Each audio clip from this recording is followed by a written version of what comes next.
কেমন আছেন ভাই? আমি আছি আলহামদুলিল্লাহ ভালো। ভাই আপনাকে খুব চিন্তিত মনে হচ্ছে। আর ভাই বললেন না, বাসার টিভিতে ইউটিউব চলতেছে না, বারবার ইউটিউব হ্যাজ স্টপ লেখা আসে। ও আচ্ছা, এটা তো কোনো বড় সমস্যা না। আপনার টিভির অ্যান্ড্রয়েড ভার্সন কত বলতে পারবেন?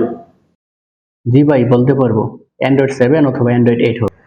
তাহলে আপনি এটা করেন, প্রথমে টিভির অ্যাপ লিস্টে যান এবং সেখান থেকে ব্রাউজার ওপেন করে যদি অ্যান্ড্রয়েড 7 হয় তাহলে টাইপ করুন www.waltontvRNI.com/youtube7.apk।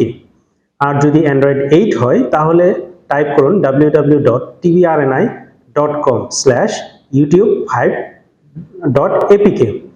এখানে একটি ইউটিউব ইনস্টল হবে এবং সেটি ইনস্টল করলে আপনি আগের মতোই ইউটিউব দেখতে পারবেন। ভাই, এই ডাউনলোড আর ইনস্টল করতে আর ভালো লাগে না। এই প্রবলেম কেন হয়? এই ইউটিউব ইনস্টল করলে কি আর প্রবলেম হবে না?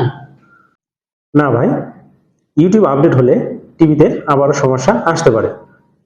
এওএসপি টিভিগুলোতে সাধারণত গুগলের সার্টিফিকেশন থাকে না, প্লে স্টোর থাকে না, প্লে সার্ভিস থাকে না এবং ডিআরএম সার্ভিস থাকে না। গুগলের সার্টিফিকেশন না থাকায় এই টিভিগুলোতে ইউটিউবগুলো আপডেটও হতে পারে না, যার কারণে ইউটিউবের নানান ধরনের সমস্যা দেখা দেয়। তাহলে কি এই সমস্যা থেকে আমরা মুক্তি পাবো না? পাবেন। এই সমস্যা থেকে মুক্তি পাওয়ার জন্য ওয়ালটন নিয়ে এসেছে অ্যান্ড্রয়েড ম্যাভিক টিভি স্টিক। অন্যান্য ব্র্যান্ডেরও এই ম্যাভিক টিভি স্টিক আছে, তবে সেগুলোর তুলনায় ওয়ালটনের টিভি স্টিক অনেক ভালো। অ্যান্ড্রয়েড টিভি স্টিক, এটা আবার কি? এটার দাম কত? এটা কোথায় পাওয়া যাবে? এটা খুব ছোট একটি ডিভাইস যেটা আপনার টিভির এইচডিএমআই পোর্টের মাধ্যমে কাজ করে। আপনার টিভির এইচডিএমআই পোর্টে লাগালে আপনার সাধারণ টিভিটি একটি অ্যান্ড্রয়েড টিভিতে পরিণত হবে।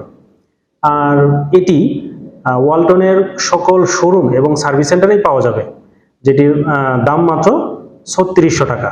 অন্য অন্য ব্র্যান্ডের তুলনায় এটির দাম অনেক কম। ওহ, দারুণ তো। তাহলে এটা নিলেই আমার ইউটিউবের সমস্যা আর থাকছে না। একদম ঠিক।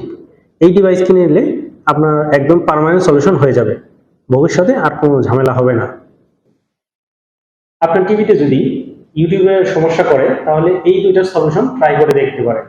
আর ভিডিওটি যদি ভালো লাগে তাহলে লাইক, কমেন্ট, শেয়ার করতে ভুলবেন না। অবশ্যই আমাদের সাথে থাকবেন।